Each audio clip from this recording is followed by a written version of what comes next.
Evening chat. I'm doing the same drive that I did the other night when we had a little chat along.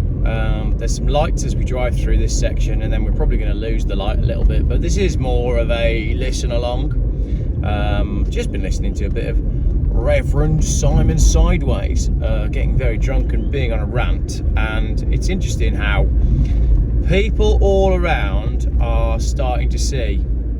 People are starting to see with their actual eyes. Anyway, so a couple of funny things that have landed in my inbox. I got an email today. Have you heard of Bidford upon Avon? Or Bidford on Avon, right? It's a little town on a little river. It's beautiful, and it has a very, very, very old bridge that goes through the middle of it. It's pretty much a single file bridge. And I got an email to say, today, a Tesla managed to get itself stuck completely wedged sideways on the bridge, and the fire brigade shut everything down because they believed it was a fire hazard. I mean, that's funny, but I know that bridge in Bidford upon Avon, and my question was, how the hell have you managed to get your Tesla wedged sideways on that tiny bridge? The only answer is you must have been driving like an imbecile, or you must be completely unable to control a car, which backs up my theory on something I said on a video the other day, that people that buy Teslas know nothing about cars, apart from my friend James. I just thought that was hilarious. The other thing that I did want to talk about, and maybe this needs to be a bigger video, so we're going to lose the light here, and then I'll put the little light on in the Peugeot. I still don't know what this car is running on. I've done hundreds and hundreds and hundreds of miles since I put fuel in it in Devon, and it's just still going. So I've genuinely, either the fuel gauge is broken or this car actually runs on fresh air. The pole shift. Let's have a little chat about the pole shift. Going to go around the houses a little bit on this Saturday evening drive. I'm off up to my mum's house again because I've left a big surfboard in the garage, and I'd like to take my little boy surfing because we've got allegedly some good weather coming, if they can leave the skies alone, because our sunset was stolen from us tonight. But that feeds into what I wanted to say about the pole shift. I got an email from someone just the other night saying, Jeff, all of this makes sense if you understand what is happening with the pole shift. So essentially, the poles are about to invert themselves, and that comes with a whole load of solar activity.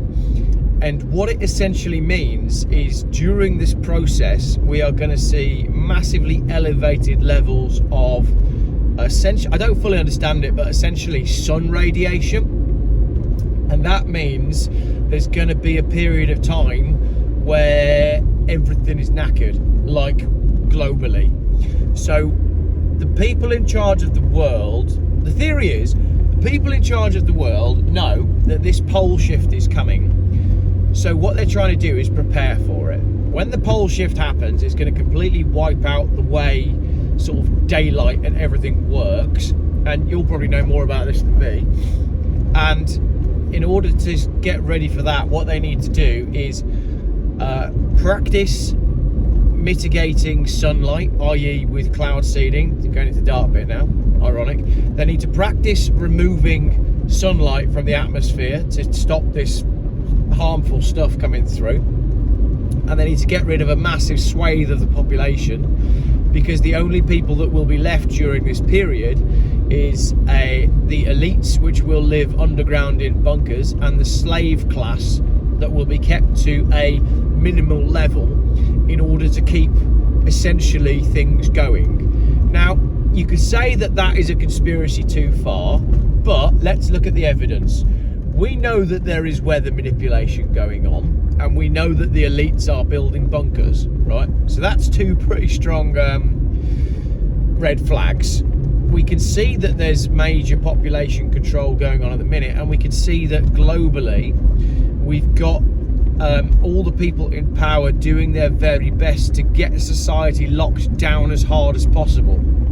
So we'll move into this situation where everybody is digitally controlled, currency is digitally controlled, and everything will be centrally managed for the people who are going to be, well, chosen to be saved. Well, that's getting a bit biblical, isn't it? Men, you know, the people who are chosen to be saved, who are going to be the bunker people. Now, again, I read this email and I thought, well, as wild as all of that sounds, that does actually make sense, because when you speak to normal people, normies, who don't understand the depths of the conspiracies that we perhaps understand, one of the big questions is why. Why would we be moving to, why would they want to kill off the whole population? Why would they want to lock down the nation? Why would they want to build 15-minute cities? And you go, well, I've only got two options really for that one. One, we've reached the end of growth, the end of Western capitalism, and I believe that happened some years ago. You know, capitalism only works by perpetual growth, and perpetual growth is not possible due to finite resources. So that's one theory. We've reached the end of capitalism, and if you reach the end of capitalism, you've got two choices. One, you rebuild the world in a kinder, more friendly way that works for everybody, or you lock the world down and carry on as you were. So that's one option. The other option is, as I said, that the world is, you know, the sky is indeed falling on our head and the world is ending, and they are getting things ready for that. So I quite appreciated that email about the pole shift, because as I said, it gives a different perspective, and it gives a perspective that does actually allow things to make sense going through yet another road closure. A lot of people contacted me and said, are you okay after my evening drive video? Yeah, I am okay. I'm feeling a sense of clarity in what needs to happen next, personally, even if difficult decisions need to be made. Doing pretty good at getting rid of my fleet of cars. Everything is going pretty well. The Renault 10, my classic Renault 10, is gone. The Jeff Thompson race car that I used on the racetrack has gone. The purple BMW 3 Series that hasn't yet been on the channel has gone. And tonight I've even taken a deposit on my beloved Green Goblin, the green Volvo 850 that I used to go to Le Mans. I've sold that as well. So I am genuinely selling up. At the minute that basically leaves me with two cars, which is this, the Peugeot 405, and a Volvo 850 T5 Saloon. Now there's a Jeffel active on Facebook and via email and on the website. I'll leave a link in the description if you would like to get your hands on either one of those cars for a tenner. So it's a choice of two, and then I'll be left with whichever one remains. So it's gonna we're heading in for an interesting 3 weeks,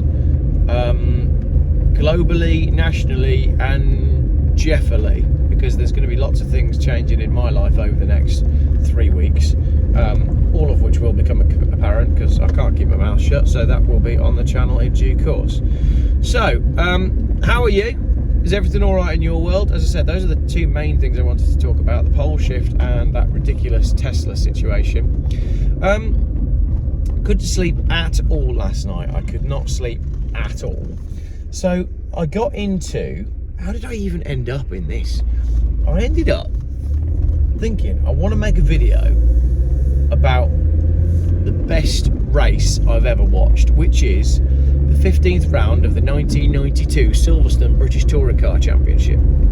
And if you know that race, you'll understand why I want to make a video about it. Anyway, it was about, I tried to go to sleep, and then I got up at about probably 2 o'clock in the morning, just gave up. I was like, right, I'll go downstairs, go on my computer, have a cup of tea. And I started reading into the history of how touring cars got to where it got to. We all know that the Volvo 850 was raced in 1994, you know, they raced the estate car. But I got into reading everything, how they changed the rules from 1989 and how that impacted, you know, say the Sierra Cosworth and the BMW E30 M3, and how we culminated with that. I'm trying to sit somewhere where you can actually see me.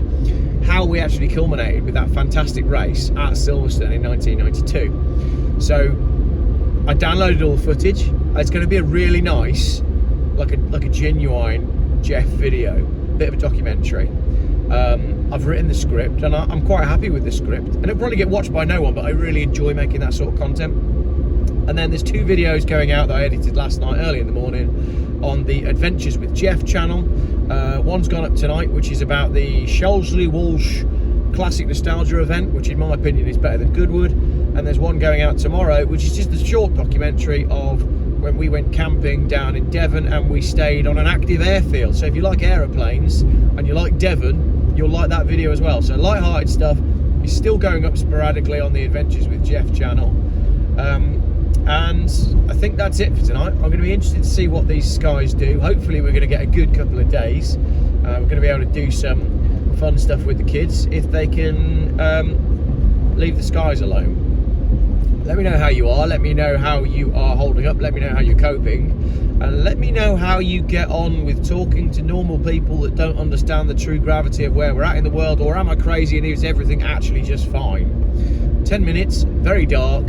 Thank you very much for watching this video. Oh, lastly, if you watched the last video of me candidly driving along, you'll know I was driving up to my mum's house. Got to my mum's house and she said to me, we were chatting, and someone in the comments on that video had posted up a verse from the Bible from Ephesians, and it was a fantastic verse. Again, I'll put it in the comments, saying we are fighting against evil institutions, essentially. And it was a brilliant Bible verse.